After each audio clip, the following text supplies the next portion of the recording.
Welcome, ladies and gentlemen, back to Rocket Talk. This is episode 3 in our series where we just look at some of the Rocket League action happening around the world and mostly in South Africa, the state of the scene, and I'm Ultrism. Joining me is Skill Steel. How are you doing?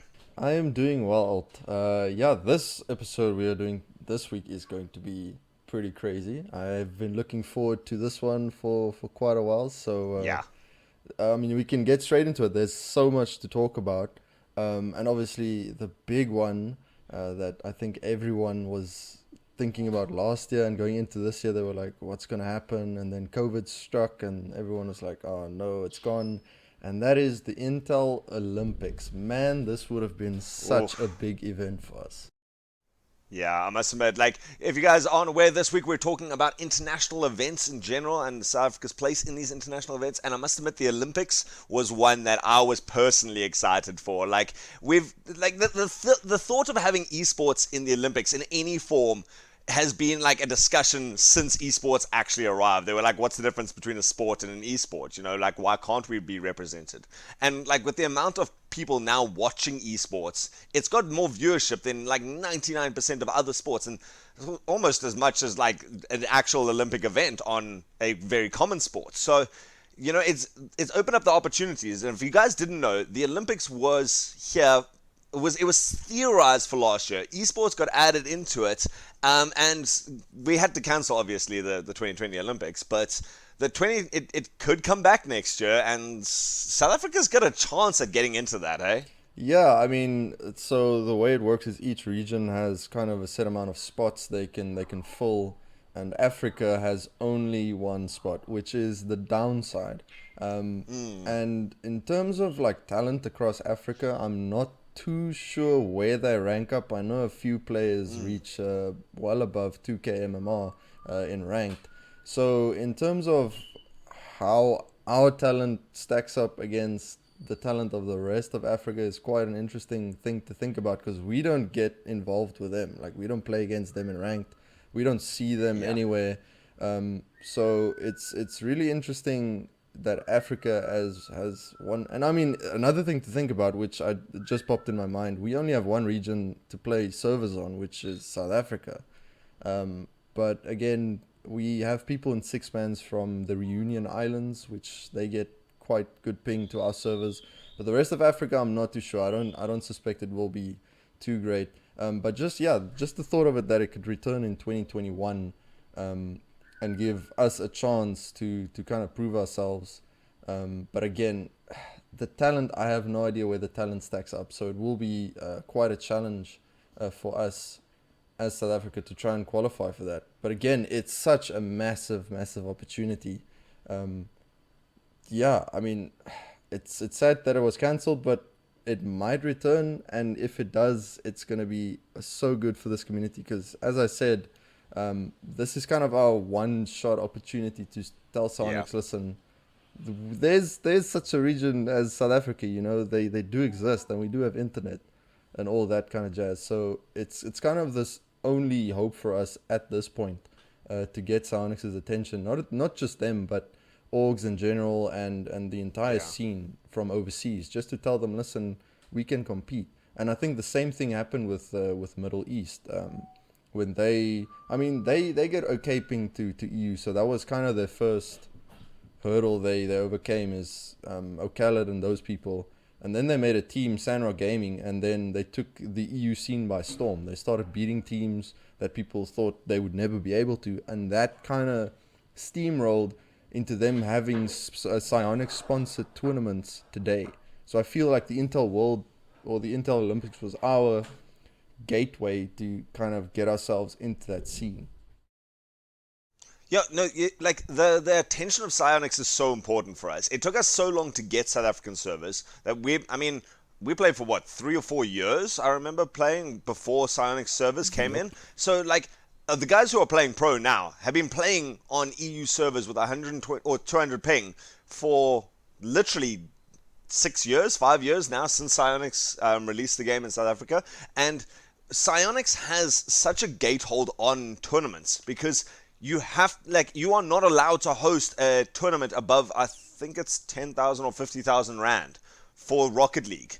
I don't know if you know that figure. Yeah, no, I knew that, and I think a while back, Raving Mad was going to stream a tournament on live Yep. television. I was involved with that. I was so excited for it. It was going to be on Jinx, like Jinx TV, the actual international site.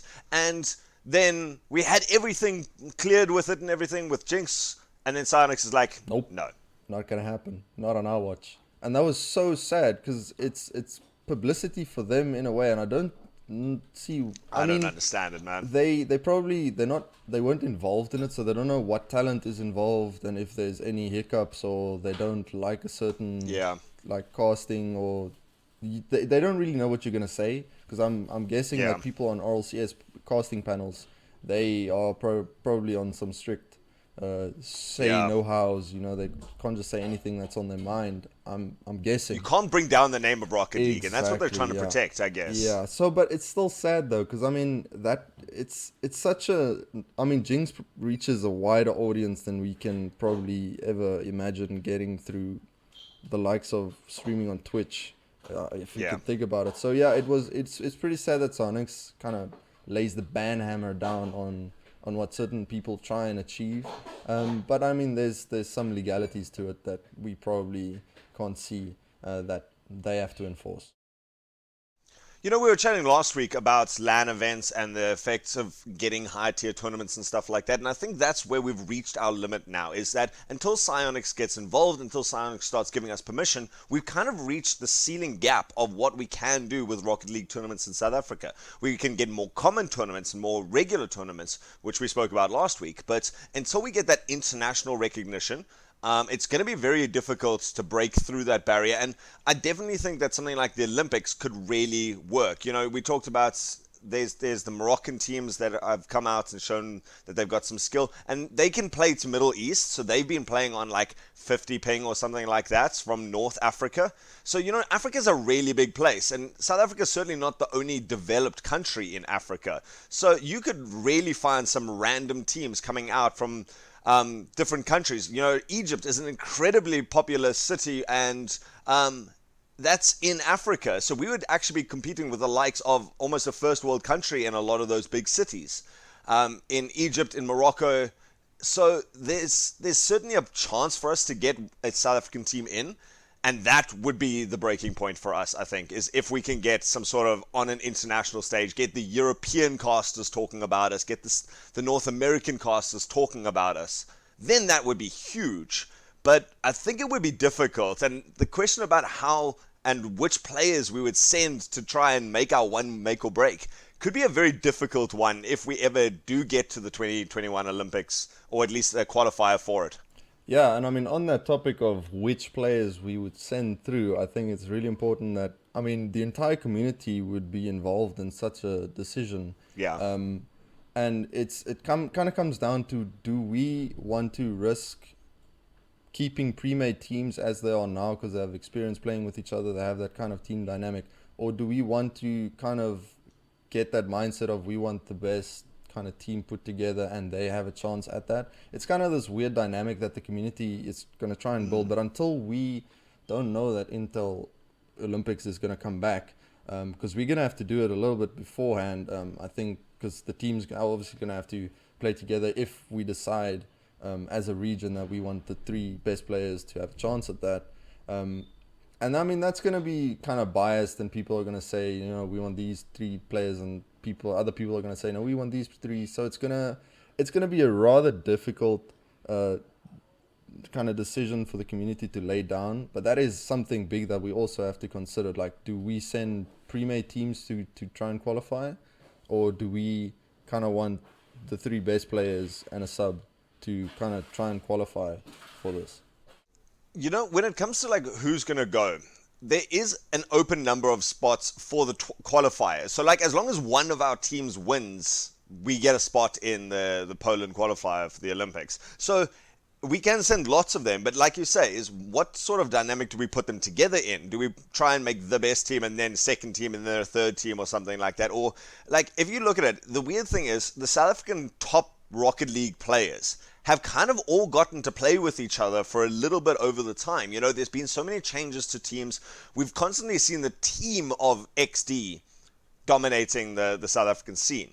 But when it comes to who's made up that XD team and who could potentially make up a top team, I think that we've got enough good players that we could shove a couple of them together even if they're not on the current team. So I think they would have to go out to a general vote as to like, do we try and now chop and change these teams, or do we have a qualifying tournament where the players can decide themselves what team they want to be? You know, maybe they feel really comfortable playing with someone and they can reach out to them and say, right, just for the qualifiers, do you, me, and blah blah want to, blah blah as an official player? He's like the best player in South Africa, obviously. No, if they want to reach out as three people, come together outside of any org, outside of any long-term commitments, maybe there's org conflicts between this team and that team's orgs, or this player and an org before. And so, you know, those dynamics, I don't think that the general public should get involved with. I think maybe having the idea of just anyone can enter three people. The players themselves can choose then who wants to qualify, and the top players will naturally gravitate towards each other because they want the best shot possible. Yeah, and I mean, as you said, that it kind of comes down again to what do we want our best chances to look. I mean, we can send pre-made teams, but I mean, again, we can't really gauge the talent we're going to be up against, as we don't really run into them. All we've got is the type of MMR that they reach in the ranked playlists. So there's nothing to prepare for. It's gonna kind of be a feel it out kind of tournament when we try and qualify. Obviously, if we send multiple teams, you kind of gauge, okay, if we go up against them, this is what we can expect. But other than that, the rest of the region, or the African region for us, is so kind of blind. We have no idea what to kind of expect from these teams. So again, it's also something to consider when we try and decide, or if we decide which kind of way we want to go. So yeah, but again, if Intel Olympics comes around, it's going to be so good for our community. We're going to have the biggest shot of our lives to tell Psionics, listen, none of this nonsense of not acknowledging us. But I mean, I guess it's pretty difficult for them to include us as an entire, because I mean, you've got South Africa, but I mean, then they have to kind of include the rest as well, if you know what I mean. They can't just say, okay, South Africa, you can compete. Yeah. Because I mean, that wouldn't really be fair. Because I mean, even Middle East struggled for so long to get Psionics' attention, and now they're getting the sponsored tournaments, and it's looking really good for them.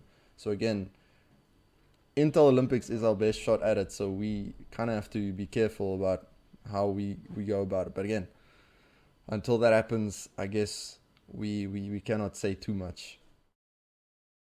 I would love to see, like, we open the opportunity for any teams to join, but like we have a qualifying tournament or something like that where we run like a decent league or something like that, and the top 4 teams enter. Because, like, let's be fair, for these Olympics, we're not going to be sending 45 teams to the Olympics, Yeah, you that know, would to an be Olympic qualifier. Like, those guys will actually just embarrass themselves on an international stage. And it's no offense to like the up and coming players in Rocket League in South Africa, but I watched a bit of the RLCS recently, the Summer League, and that was ridiculous to see the guys who were actually winning in the North American qualifiers or the European qualifiers.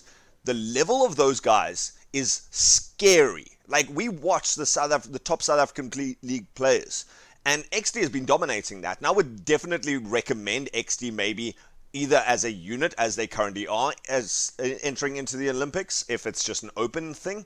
Or, you know, I don't think we'd change too many players from XD. Maybe they'd want to drop someone, bring someone else in, do a little bit of a roster shuffle if in the next 6 months or something like that, and train up a new team or a slightly different team. Whatever. Like, they're definitely the South African standard that we would be sending to the Olympics, right? Yeah. We don't know what the opposition is going to be like, but we know what we want to send. We want to send our best. And so, like, if we can get a tournament or something like that to decide that, I think it would be great. Yeah, and I mean, as an interesting food for thought.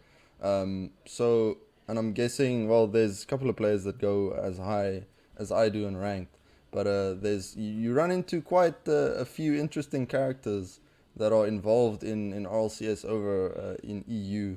I actually got 2 of them today, and I mentioned this to Fellas also a couple of times. Like, when you play with them in ranked, with the ping disadvantage that you have, you don't kind of feel out of place, assuming you're like Wow. on the top level. And I've mentioned it to fellas, as I said, it feels weird because you expect a certain level from them, but when you play with them Yeah. in threes, it feels sort of normal. Like they don't do anything out of place. They don't do anything too fast. They don't do it too slow. It feels like the game Wow. you've been Okay. playing for quite a while, and that kind of gives me hope and kind of gives me that confidence in saying that we as a region, if we send the best of the best, can actually compete on that level. It'll be a struggle because we have no idea what to expect. We have never played them. We don't know what they're like, if they're actually in a team that they know how to play with. But yeah, just being able to keep up and do that with a ping disadvantage just kind of gives me that hope and that confidence that if we do this, we can actually do something worthwhile. Um, Wow, that would be amazing. You yeah, know, it like would. it would be great to be the African team coming through because Africa should get some publicity. Like we might even get some splash publicity of when the different or if a different American team um, qualifies ahead of us. We would still get some of that celebrity status or like at least a little bit of recognition. Um, but if South Africa can actually go to something like the Olympics or the big one that we actually haven't chatted about yet, the RLCS, that one's going to be interesting as well. If we can get invited to something like RLCS, if they can just create like a big open um, qualifier, like an African region, they've got a North American qualifier, they've got an European qualifier. If we could just open up an African qualifier, because we've got the skills, like you say, Mm. we got you, who's the main skills, but Wow. wow. But yeah, if we've got the skills, like you say, that's amazing to hear because obviously I don't make it up to those ranks, and I'm sure most of the people listening to this don't make it up to the ranks where we come across international players or like well-known Yeah. players anytime, any often at all, if that. So it's interesting to hear what you say that we're there. Yeah, and I mean, it would be, yeah, getting that recognition is also something, but imagine we are able to elevate South Africa to that point where orgs can say, all right, this seems like a worthwhile investment. Like imagine you hear this team, they qualified for this massive worldwide tournament and they going to Poland. Yeah. Wouldn't we want to be involved in that, get our name out there? We send them over, we let them represent us where a lot of people can see us. And I think that's also one big thing that we kind of not overlooking, but we're not thinking of as much, is imagine the kind of org involvement when we are actually able to prove that we can do something. The likes of ATK, they've sent over their Counter-Strike team. I think they're planning on doing it again. But when they did it the previous time, they actually did really, really well. And that team ended up being picked up by a North American team, Cloud9. So, I mean, yeah, you lose your team because it kind of defeats the purpose. You send them over and then you just lose them to a bigger org. But not just that, they're able to send them over there, and that team from South Africa is able to compete on a level where another org sees that potential. Um, so I think Yeah. that's like one big thing that also for us would be kind of awesome, is if we can get that org involvement and saying, listen, we've got the finance for you, we'll send you over, we let you rep, and that would be so amazing. And also, what else kind of publicity are you looking at when you're sending a team overseas? There's so much viewership. There's Yeah. so much. People are going to see your name on there, and it's going to be so good for you. And then when you come back, you're going to be like the heroes, you know. So Intel Olympics again. I cannot say this enough. It's such a big opportunity that I'm hoping it comes back. Oh, it's huge. Like the org representation, we don't really have the big international orgs picking people from South Africa in any game. We've seen ATK do well with Counter-Strike. They sent over that team. They've also had players picked up from their Apex squads and their Siege squads. Bravado had a lot of success as well with CSGO on an international scene. So we've sent our organizations out there and gotten recognition. It would be so great to see the international organizations like Cloud9 actually coming to South Africa to start scouting players in various titles, Rocket League especially, obviously. But if we can get the likes of Ninjas in Pajamas or Cloud9 or any of those big organizations to come to South Africa, scout a South African team, or even just one or two players, it just gives people here such motivation. And I mean, if South Africa gets known as a Rocket League team, a Rocket League space in the world, then come on, like, what more do you want for your players? At the end of the day, Rocket League survives because of its players, and we all, as players and spectators and stuff like that, want to see South Africans do well. It's like if your rugby team goes to the Olympics and wins, then like everyone in South Africa cheers. If we can get Rocket League to that sort of level and have an internationally acclaimed Rocket League team, then we really are making it. And then we're going to get so much investment from those other companies into the South African scene instead of always trying to fund it ourselves. Yeah, I mean, we also had that XD sending over two players overseas, and the best player in our country, Snowy, went over there and actually got like what, top 10. He was I fifth. think it was second in He was like 1v1s at super one high. stage. He was crazy high. And that kind of representation, he even made it onto Johnny Boy's stream, which is every South African player 1v1's dream, is to get onto that stream. He actually got on there and he played against Jorias back then. Like, that wasn't peak Jorias, but that was still a very, very good Jorias. And Snowy was able to compete massively. So That is huge. just that proves that just because we don't get that exposure against those teams and those players doesn't mean we can't compete when it comes to that. Like, he was climbing super high on EU even. And that's also one thing we can mention is the ping disadvantage doesn't seem to have held us back in the past. As we just mentioned, Snowy, he even climbed really high on 200 ping or sub 200 ping. So it's definitely not, it's a hurdle we have to overcome. It's kind of this block that we have in front of us, but it's definitely not something that's holding us back as much. Like, we're getting players climbing into 1800 and high 1700s. Like, most of the it's like it's moving up each season. It feels like our cap was just above 1600 of like a few seasons ago, and now we're going past like 1800. So it's really, really crazy. Like, imagine we can, like, that's one thing I believe we can also gauge and get Psionix's attention is when we reach above 1800, 1900, and when we get to 200, like 2k mmr, I think that's when we will start making a statement saying, if we can do this on this ping, like, why not give us a chance? There's definitely talent in this country, and look what we're doing even with this disadvantage. Well, that's the thing, is that disadvantage for us, we've gotten used to it. And Rocket League's a wonderfully designed game. If you guys don't know how the ping system in Rocket League works, like, you actually see the ball exactly where it is. Like, it predicts where the ball is going to be, and so it compensates for your lag. So it means that if you're going for aerials and stuff, you can still get really nice, clean hits on it. And where it really comes into it is if the ball bounces unpredictably. So it hits like a car at the wrong angle or something like that. It can't predict the way the car is going to hit it. And so then you get your rubber banding. So in like 1v1s especially, to get up to that sort of MMR is ridiculous because you've got to be able to split second react to what the guy's doing if he's doing some weird flick or something like that.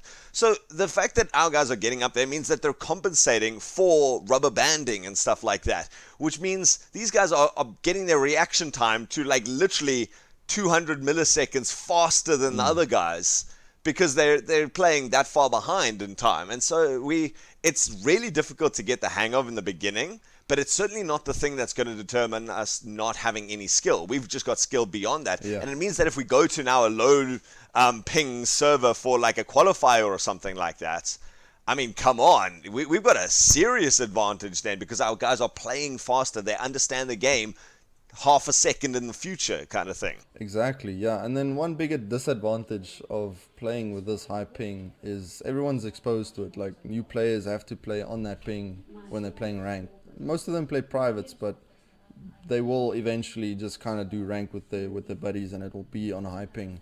And this kind of, when you start getting out of that casual play style and you're kind of getting better and better, and now you're starting to do stuff that you weren't doing before, it kind of forces you to play a certain play style. So in the 1v1 playlist, you have to be aggressive. You can't shadow as much. You can still shadow, but you can't shadow as much. You have to be aggressive, constantly on the ball. As you said, reaction times is kind of limited, so certain things you can't think about, you just have to go. 2v2 is pretty much the same. You can think a little bit more, but still you have to be aggressive. You can't let your teammates have any time on the ball. And then 3v3 is where you can still like have a little thought. You can still, because people don't dribble as much. They don't do as much slow playing. They kind of play it fast, boom the ball, so you have time to read. But big disadvantage of this high ping is it forces you to adapt to a certain play style. You have to be aggressive. You have to do this and this and this. And that's kind of where it gets kind of sad because players can't develop on their own how they want to play. They can't play passive on EU because you're going to get wrecked. Like you can't react. You can react probably on a good day. You can react to anything. But consistently reacting to that on high ping is going to be such a dreadful thing to go ahead and do. So Not at GM level. Like let's well, be fair. You'll do that up till like plat, yeah, and then you'll really start struggling at GM level to react people do to some react to crazy players. stuff. Like it gets hard to react to certain things. Like as a GC and how you get and as you get higher, you kind of start reading the play, but then sometimes it just does not work out. You think the ball's going one way, and as you said, the rubber banding when people start hitting it so unpredictably, that's when it starts like the gray area because you can't read that, you can't react to that, so you kind of hesitation starts getting into your mind, and that's also one big thing. Like it forces us not to. I mean, it's probably a good thing to say don't hesitate on anything, but it forces you to not be able to think in ranked on this high ping. And that's where I'm trying to get at is for South African players trying to climb the ranks in ranked is forced to play a certain play style, which is sad because you can't player that wants to play passive can't play passive because he has to be quick and aggressive. So yeah, it's. I mean, I think the advantages outweigh the disadvantages because you kind of learn how to be speedy, how to read the ball, how to read the play better, how not to hesitate, that kind of thing. But the big disadvantage is it only forces us to play one specific play style, which is pretty sad.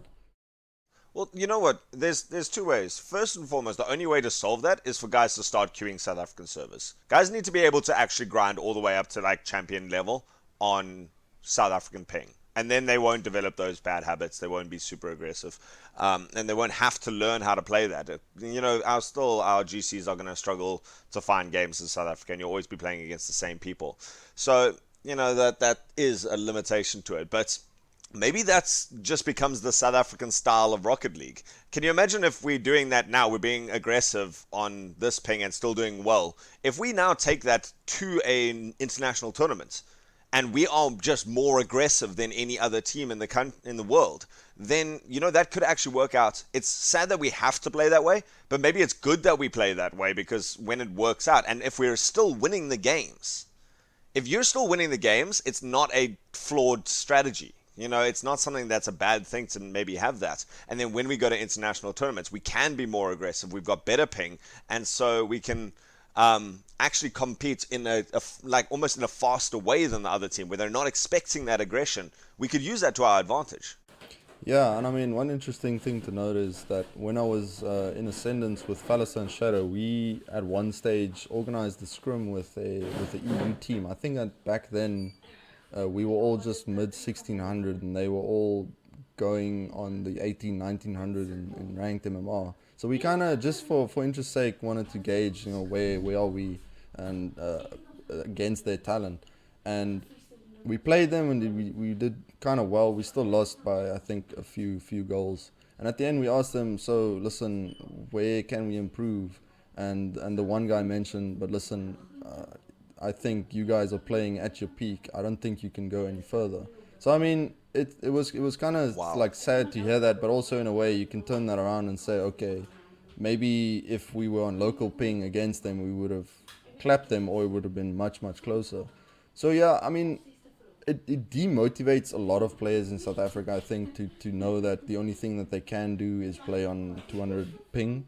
But then again, if you, like you said, if you're winning games, then that doesn't really matter. And as you start getting better and you start winning more games and you start getting like higher in MMR, it kind of starts to motivate you to be better. Because I mean, the one thing for me personally is what motivates me to keep playing is I can see how high I can climb in ranked, and that kind of motivates me to keep going. Like I know I've been at the top, so for me, I want to keep going that and try and improve on that, try and increase that ceiling, that peak. So, but I know a lot of players, they hate playing on 200 ping, and it kind of demotivates them to keep going.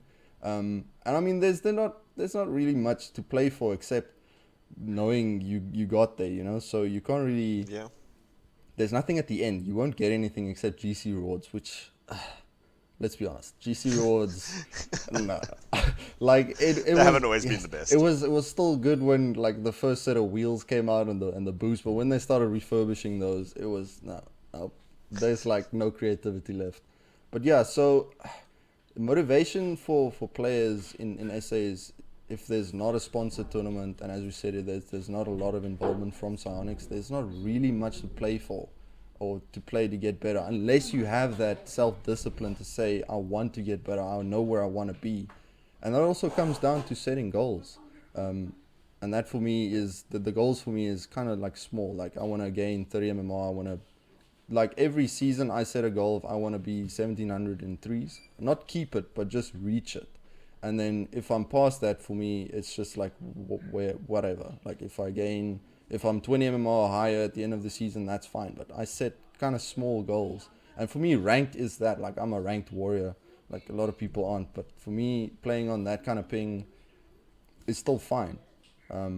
So yeah, motivation, there's not, You know what? You're talking about motivation like only like MMR is the only motivation, and like it has been for a long time. Unfortunately, yeah. we've had the tournaments for it, but I think considering this is an episode on international tournaments and opportunities and stuff like that, I think now if it doesn't matter what your MMR is at the end of the day, if there's an opportunity for you to go to something like the Olympics or RLCS, which we haven't chatted about that much, there really is this. If there's an opportunity to do that, and you're ranking up to 1700 mmr, you can almost like do a mental thing of okay, a 1700 mmr from 200 ping is effectively a 1900 mmr overseas or something like that, and so the mmr doesn't become what you chase. You chase to become one of the top teams. You chase to become a player that's going to get scouted internationally, because if you're doing good stuff here, the number MMR doesn't work. That doesn't actually make the it's not what you strive for at the end of the day. So like motivation comes in much more forms than just MMR if we can get the international rep. Yeah, and I mean, as we mentioned, Snowy, when he went over, he climbed super high. He gained like 300 mmR over there. So There we go. it's like true what you say, that don't take your mmR now and say that's what you're going to be when you go overseas. And I think a lot of players would be like 2 ranks higher than what they are now if they go overseas. So it is a big thing, and I mean also, like people, they not just get demotivated by the high ping that they have to play on, but also by the amount of hours that they have to put in Yeah. to get better. And when you get to a certain point, where I think a lot of the top players are right now, is they've put in 4,000 hours. In Fallis's case, probably like 60,000 hours. You get to a point where you say the scene doesn't really. You don't see that you can put in all this time and it will be beneficial for you, because there's not a lot of local involvement. So you kind of think, but Yeah.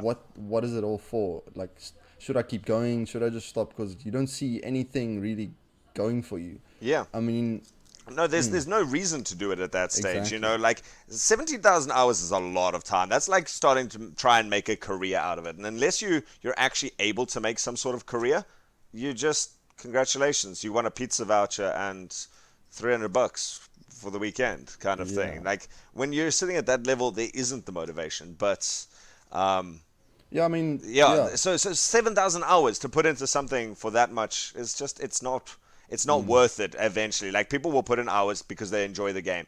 When you're starting to have to like do drills every day Yeah. on how to do redirects, how to do like half flips and stuff like that, how are you starting to do like aerial flip reset training? If you're having to grind that every day for like an hour, it starts to become like repetitive Yeah. and not fun anymore. Yeah, but I guess it's probably different for each player. Like for me, keeping going with, I mean, I think I have 4.3 thousand hours in Rocket League, and for me, what keeps me going is just that hope that something does pop up eventually. Like it's that fear of leaving it, getting rusty, and then Yeah. something big comes up, and then you're like, oh my goodness, now I have to put in like weeks of effort again just to get back there. And it's like, so for me, it's kind of, having that hope inside you that something is going to come along, and when it does, I want to be like ready for it. But also, I'm enjoying the game. There's like nothing wrong with that. As I said, there's a lot of goals and motivation for me to keep going. So for me, it's not getting burnt out or getting demotivated That's to awesome. keep going. It's like keeping it going with that hope that something will pop up. And Intel Olympics RLCS is still hope for us. Like Onyx hasn't said we'll never include you. Like big Yeah. Red Cross, we're not going to include this region. So that hope that they will eventually come around and say, okay, I think we've got an infrastructure in place. We can accommodate you guys. Here's what we got planned. I'm waiting for that day. And I think it could come, hey? Like, if you look at just the way that South African Rocket League has grown, I mean, it's been going for about 5 years, the competitive scene, and we actually have gotten up now to rival some of the other top games in the country. You've still got Counter-Strike at the top. Dota's starting to die off a little bit more. No one please shout at me for saying Dota's dying. It's not dying. But the competitive scene in South Africa is reducing, and I'm having more and more people. I look at, like, I'm a teacher at the school and head of esports there, and we've got like 36 Rocket League players. We couldn't get a Dota team together because the kids just aren't playing Dota. Yeah. So in the next 10 years, we don't need it to happen tomorrow. It's already happened so far in 5 years that now we're starting to get. We look at the South African Facebook page for Rocket League. That's like 30 new people a week are joining or something like that. Yeah. You're starting to get more South African streamers going. You're starting to get more tournaments going here in South Africa. So we're starting to get players like you and other guys at the top who are managing to sit at the highest ranks and play in the highest tournaments and do the highest mechanical skill things. And so, there's definitely, the ceiling has not been reached in South Africa yet. Those opportunities are coming. And that's where we loop back to the Olympics, the RLCS. Getting ourselves qualified for those sort of things would be the next step. And so I don't blame you. And I'd actually admire the fact that you've stuck around. And that's, I think, a reason why a lot of the top players have stuck around, is because you've put in 5,000 hours. We're so close. You as a player have worked to build the scene up like this because, that's what's kept the standard of Rocket League in South Africa high enough to actually, challenge someone in EU, to challenge something like an Olympic qualifier. So, like, the players who are at the top are now, I think, hungrier more than ever because it's so close, because it has gotten so far. Yeah, and I mean, as a closing statement, I think we can end off by saying that Rocket League is just that kind of esport. Like as you mentioned, we put in so many hours into a game, but I mean, I think we can rest assured that Rocket League isn't a type of game or a type of esport that would die down anytime soon, because it like resembles. I mean, the resemblance is uncanny to like football. You Yeah. know? Like there's no Yeah. question, and it's just that type of esport. Like I think I said on Twitter like a few months back or so, I said there's no other esport that can keep you on the edge of your seat as consistently as Rocket Yeah. League can. Every match, every tournament, everything is so unpredictable, and it's so fun to watch. And it's just that kind of game, and that's also why I keep going, is that I know this game won't die. There's no way. Did you see the amount of players that came in when free to play launched? It was crazy. Oh, it's huge. And the It's viewership awesome. for tournaments internationally and wherever is increasing so much. I'm seeing local Rocket League streamers getting a lot more viewership than what they usually would have. People asking questions, and it's just so great. And Rocket League is just that type of game that won't lose traction. It will just keep going, and it will just steamroll. And I think that's so great to know. And it reassures me to know that if I'm putting time into this game, and if I go overseas or Psionic starts sponsoring tournaments for us, that it'll keep going. There won't be a time where it will be like, you know what, there's no more players to like make teams. There's no more tournaments. It can't fill them up. Like, even if we dropped kind of team involvement in South Africa in the last few months, it kind of stayed consistent in a way. It dropped down to a certain level and it stayed that way. But as I said, Rocket League is just not gonna let go, man. It's just one of those games. No. And the best part is, it's really easy to pick up in the beginning. Whether you're watching it or playing it, the concept is really, really simple. The things that you need to know are pretty simple. Put ball in goal. Anyone can Simple as that. understand that. Just because they can't do a flip ceiling, reset, backboard read into deflect, into pass to teammate, into backboard read. Like, even if they can't do stuff like that, Exactly. when they see it in RLCS, when they see it in something like the Olympics, they would be like, what the hell is this game? I need to do that. Yeah. And so it's so accessible to new players. It's got such a high skill ceiling for current players. It's got such potential to grow. It's so fun to watch. I mean, like I used to watch Dota championships. Dota is still one of my favorite games of all time. And yet to sit and watch like a 50-minute match and then or to play a 50-minute match Yeah. like that where you have to know the game so intricately. I stopped for like 3 years and I came back and I watched and I'm like, I don't know this game anymore. I What know is that that character's item? name. What is this map? Like What is this? what What is just this? happened? So Rocket League, it doesn't matter if you've been playing it for a long time. It doesn't matter if you haven't watched it in 6 months. It doesn't matter when you get in there and you just watch it. It's 5 minutes of intense action of people doing insanely crazy things, with people shouting wildly over the top of them, myself included. Definitely. And like that's the thing is I stepped out of the professional Rocket League scene in terms of competing because I was having so much fun with the commentating. Because to sit and watch people playing, I can watch the lowest Yep. level people, I can watch the top tournament in South Africa and be there, and the excitement I have for that is genuine because I'm going, my God, what is this? This Exactly. is mad. Yeah, and it's so easy to follow. Like as you said, there's not much that you have to. It's just like watching football. You watch the ball and you watch them like keep hitting it. But just when it comes down to nail biters, the 0 seconds, the equalizers, the overtimes, the best of seven, game seven overtime in a championship final, there's nothing that beats that. There's No. just nothing. The anticipation, the nervousness, the nerves just keep building for yourself. You're not even playing, but you're like shaking. You're like starting to like bite your nails. So it really is just that kind of esport that keeps you at the edge of your seat and keeps you involved.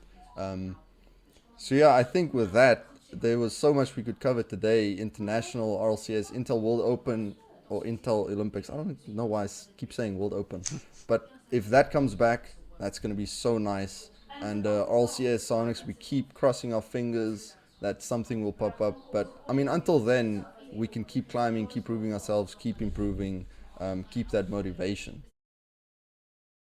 Do you think there is enough to keep people motivated in South Africa to keep chasing for it? Like, are we close enough? If say the Olympics doesn't happen next year, how long do you think the scene would keep building at its current rate, or people would keep grinding, or at least the skill ceiling would keep rising? Do you think we have enough motivation, enough momentum now to just keep building for the next 5 years, if needs be, to get some sort of international recognition? I think we at this stage are building quite the top level performances. I think there's a lot of up and coming players that are really proving themselves. I think it's at that stage where they're kind of just breaking out there, and there's quite a few of them. And it's really nice to see. But I mean, if that Intel Olympics doesn't happen soon, I don't know how long players are gonna keep holding on before they say, okay, listen, I'm really not motivated to keep going for another year just for Psionics to not say anything or prove anything. Um, but again, we can't say for sure. That's why I always ask your opinion on these things. It's just it is difficult to keep up the scene, any scene, and we've gotten a lot more support from tournament organizers, and I think that they're starting to actually be confident in the South African Rocket League scene, that we can put on good productions, that we can keep building, that they're worth putting their money behind. Certainly, a lot of the tournament organizers are consistently still, after a long time, coming back for second, third, fourth tournaments in Rocket League, and they're like, yeah, okay, you did well. Let's give you another tournament. Like, I think next year we're going to try to get back to LAN sort of events, which are always bigger. Yeah. Rocket League's now at Rage this weekend, so it's going to be great to see if we can keep up those sort of tournaments, if we can keep up a decent South African scene with big tournaments here, even if we can just keep building tournaments up to the level that Psionics, if we eventually put in like 30 requests for tournaments for Psionics, at different events, they're going to eventually look at one of them and say, Yeah. okay, let's at least watch the stream. So I think that even if the Olympics doesn't happen soon, we've got a chance of still making it into the international eyes Oh yeah, for if we sure. keep like building people like this.